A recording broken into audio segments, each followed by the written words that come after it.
الحمد لله الذي جعل الصلاة تنهى عن الفحشاء والمنكر، وأشهد أن لا إله إلا الله الواحد القهار، وأشهد أن محمدا عبده ورسوله المختار. اللهم صل وسلم على سيدنا وحبيبنا محمد سيد الأبرار وعلى آله وأصحابه الأطهار والتابعين والتابعين بإحسان إلى يوم القرار. أما بعد، فيا أيها المؤمنون أوصيكم وإياي بتقوى الله وطاعته لعلكم ترحمون. Saya berpesan kepada tuan-tuan dan juga kepada diri saya sendiri, ada kita sama-sama berusaha meningkatkan ketakwaan dan ketaatan kepada Allah Subhanahu wa taala dengan melaksanakan segala perintahnya dan meninggalkan segala bentuk larangannya.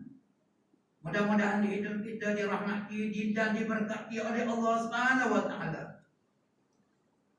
Bersempena dengan bulan Rajab sebagai bulan penghayatan ibadat salat, maka memang Jumaat pada hari ini akan membicarakan tentang tajuk kesempurnaan salat, keras kesejahteraan hidup. Sidang Jumaat yang dirahmati oleh Allah Subhanahu wa taala sekalian, salat merupakan suatu ibadah yang agung dalam Islam yang diterima oleh Rasulullah sallallahu alaihi wasallam pada malam Isra dan Mi'raj secara langsung daripada Allah Subhanahu wa taala. Memandangkan peri pentingnya salat dalam kehidupan manusia, maka Nabi Ibrahim alaihissalam berdoa khusus untuk dirinya dan zuriatnya, sebagaimana firman Allah Subhanahu wa taala di surah Ibrahim ayat 40.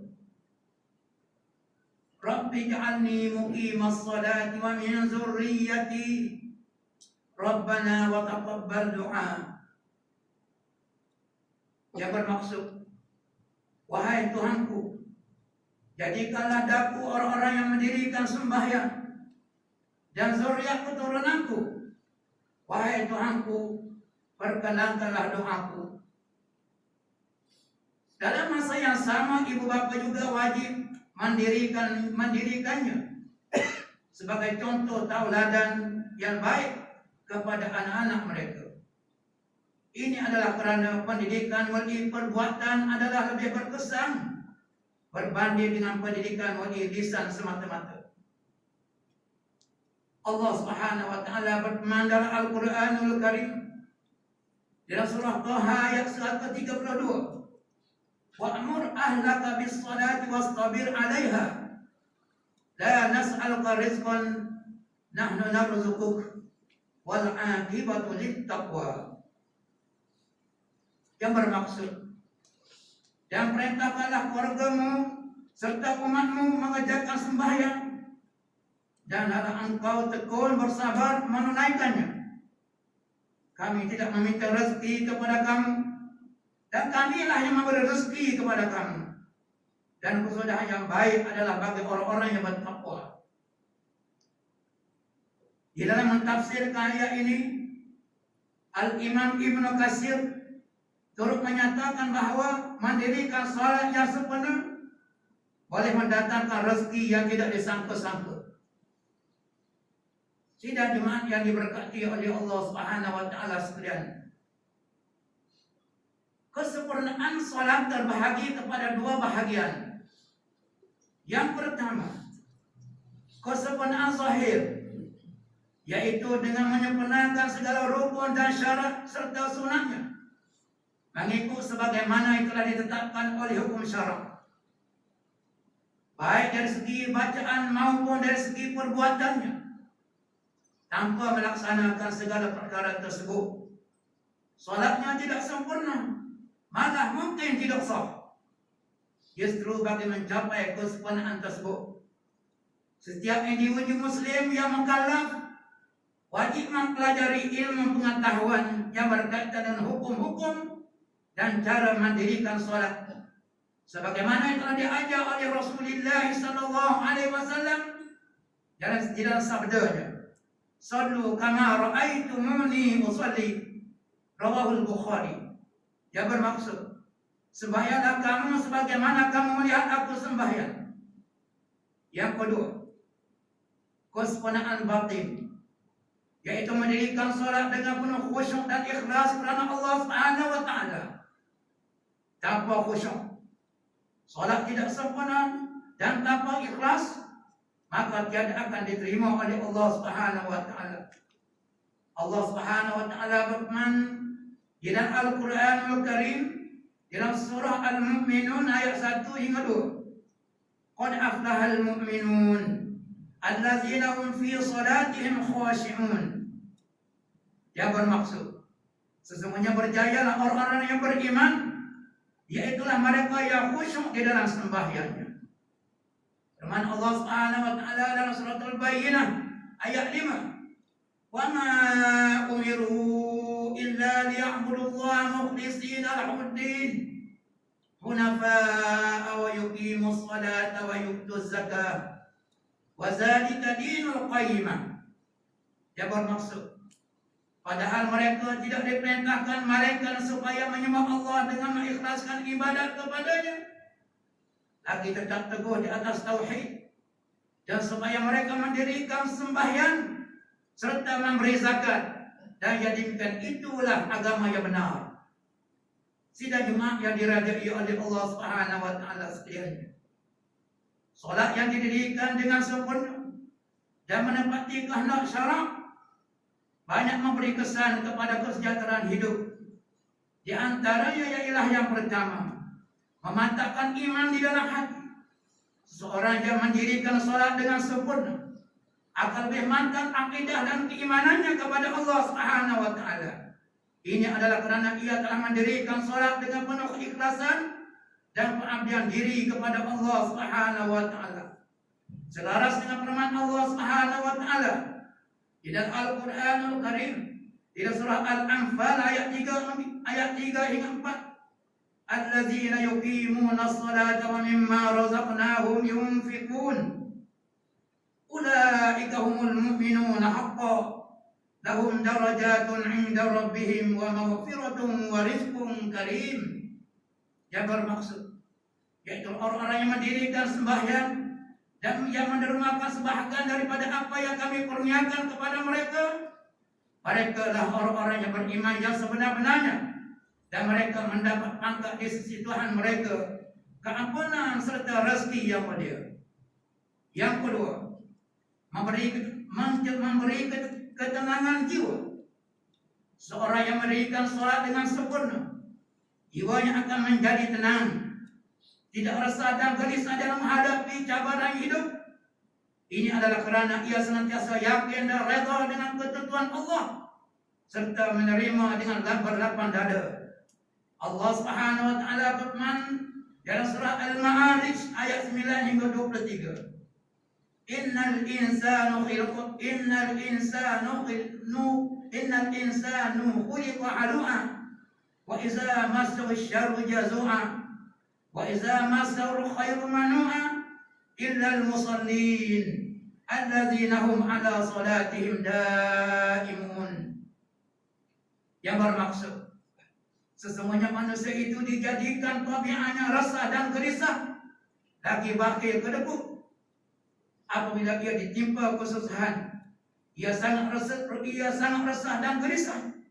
Dan apabila beroleh kesenangan, ia sangat bakhil dan kedekut. Kecuali orang-orang yang mengerjakan sembahyang, yaitu mereka yang tetap mengerjakan sembahyang. Ketiga, terpelihara daripada segala perbuatan keji dan munkar. Seorang yang mendirikan solat dengan sempurna akan dipelihara oleh Allah Subhanahu wa taala daripada segala perbuatan maksiat.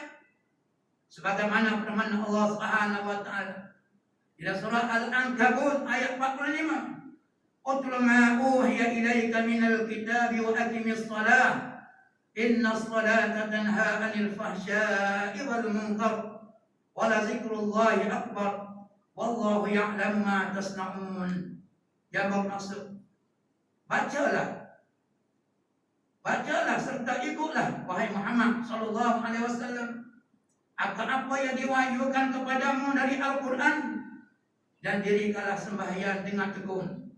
Sesungguhnya sembahyang itu mencegah dari perbuatan keji dan mungkar, dan sesungguhnya mengingati Allah adalah lebih besar faedahnya dan kesannya, dan ingatlah Allah mengetahui akan apa yang kamu kerjakan.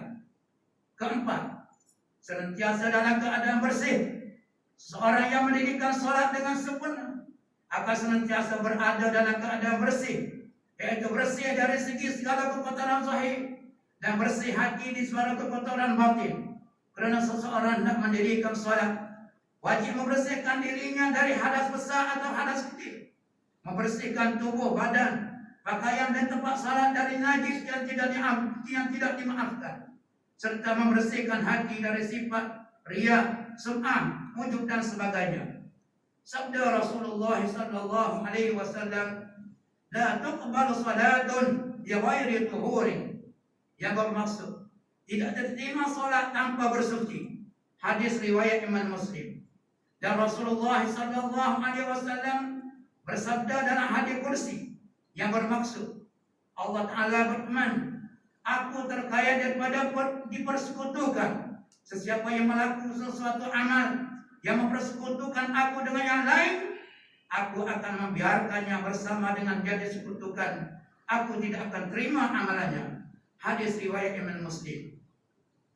Kesimpulan daripada hadis yang kita dengar pada tengah hari ini, seorang yang mendirikan solat dengan sempurna, insya Allah akan mendapat kesejahteraan hidup dunia dan di hari akhirat.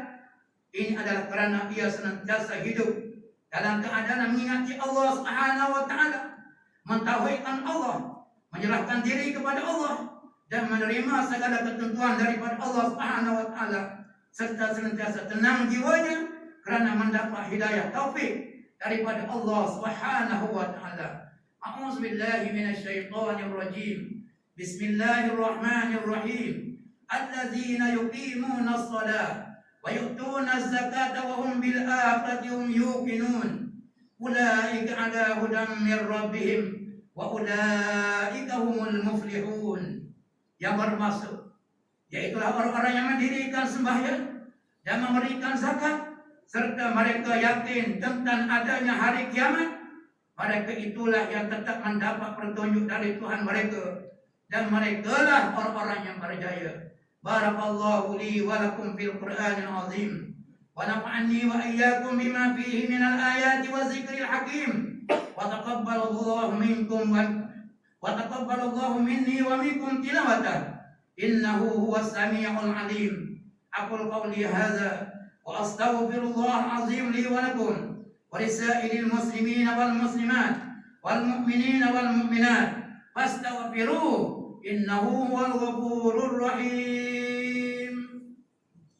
آمين آمين يا موفق الطائعين، وفقنا من طاعتك أجمعين، وتب علينا وعلى المسلمين، واغفر ذنب من يقول أستغفر الله العظيم ونستغفر الله.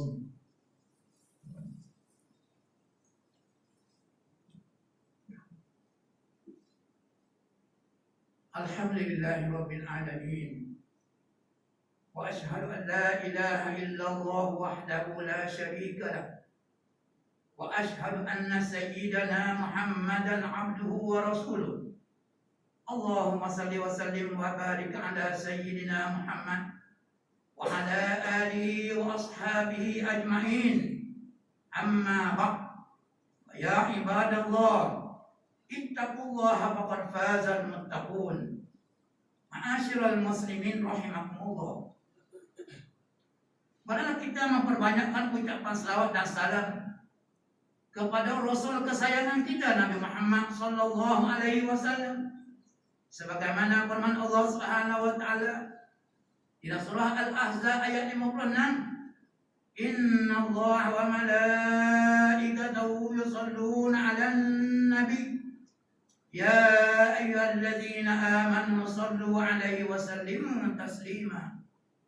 Allahumma salli 'ala sayyidina Muhammad wa 'ala ali sayyidina Muhammad kama sallaita 'ala sayyidina Ibrahim wa 'ala ali sayyidina Ibrahim wa barik 'ala sayyidina Muhammad وعلى آل سيدنا محمد كما باركت على سيدنا إبراهيم وعلى آل سيدنا إبراهيم في العالمين إنك حميد مجيد. اللهم اغفر للمؤمنين والمؤمنات والمسلمين والمسلمات الأحياء منهم والأموات إنك سميع قريب مجيب الدعوات. اللهم ارفع عنا البلاء والوباء والفحشاء ما لا يصرف غيرك. اللهم إنا نعوذ بك من البرص والجنون والجزام ومن سيء الأسقام. اللهم اكشف مرضانا وارحم موتانا والطف بنا فيما نزل بنا.